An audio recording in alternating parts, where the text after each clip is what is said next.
Hello दोस्तों, आप सभी का स्वागत है आपके अपने यूट्यूब चैनल पर। आई होप आप सभी स्वस्थ होंगे। तो चलिए शुरू करते हैं आज का सेशन। आज के सेशन में हम शिक्षा मनोविज्ञान की अध्ययन पद्धतियों के बारे में चर्चा करेंगे। ये अध्ययन पद्धतियाँ हैं, ये 3 प्रकार की होती हैं।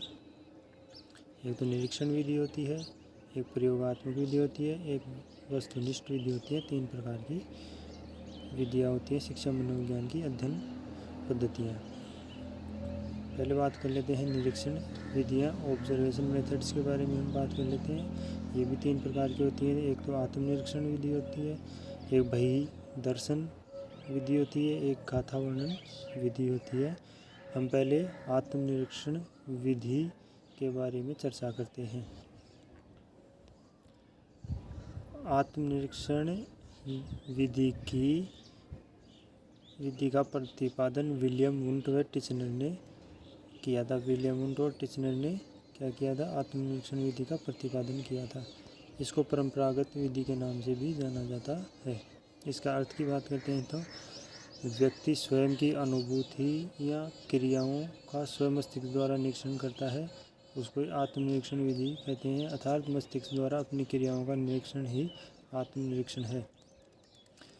इसके गुण क्या होते हैं कि ये व्यक्तिगत अनुभूतियों पर आधारित है।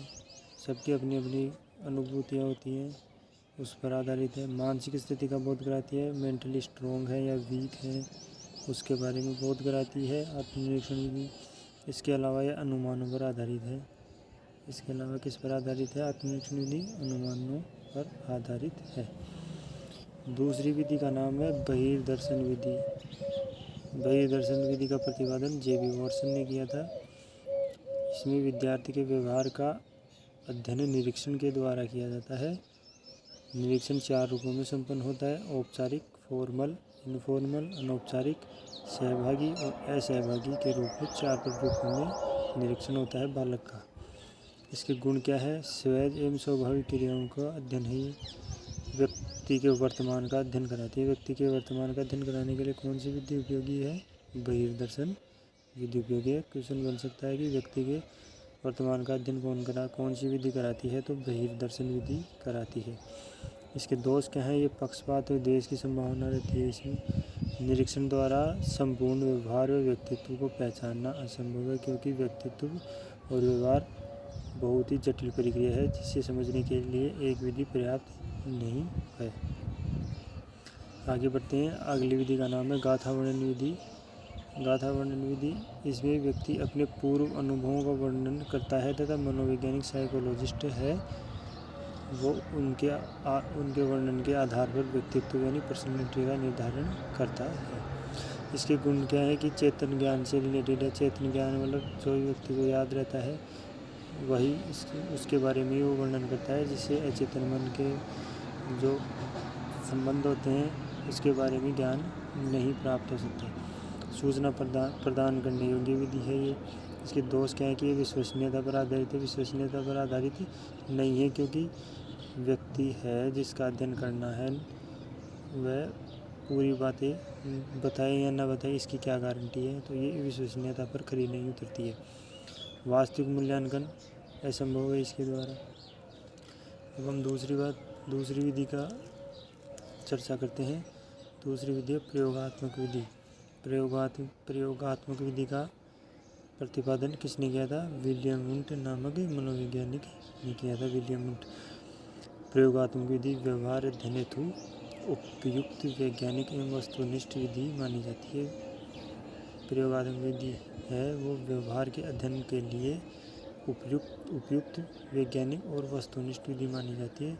इसमें आश्रित चर और स्वतंत्र चर दोनों के कोऑर्डिनेशन से ही अध्ययन किया जाता है। ये एक वैज्ञानिक विधि है। वैज्ञानिक विधि का उदाहरण है प्रयोगात्मक विधि।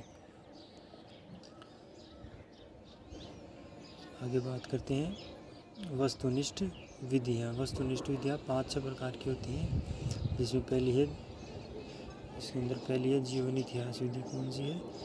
जीवन इतिहास विधि, केस स्टडी मेथड, जिसका प्रतिपादन किसने किया था? टाइडमैन ने किया था।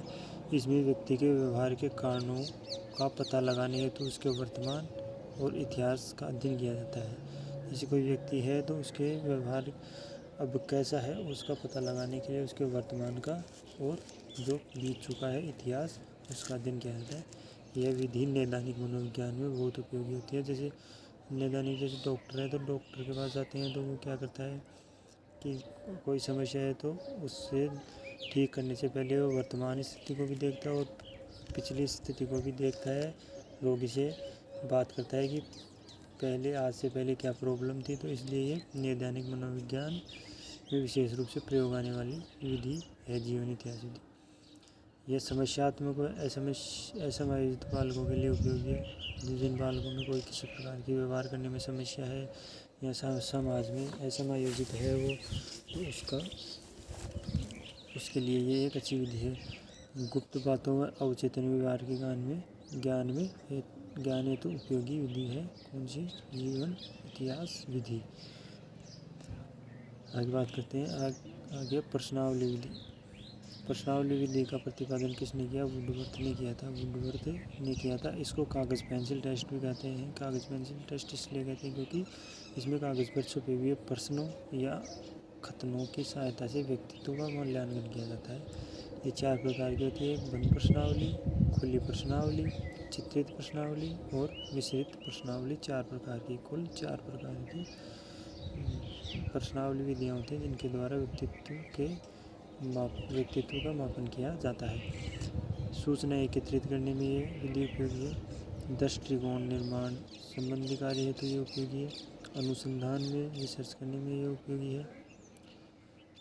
उत्तरों पर विश्वसनीयता संदिग्ध है, ये इसके दोष हैं।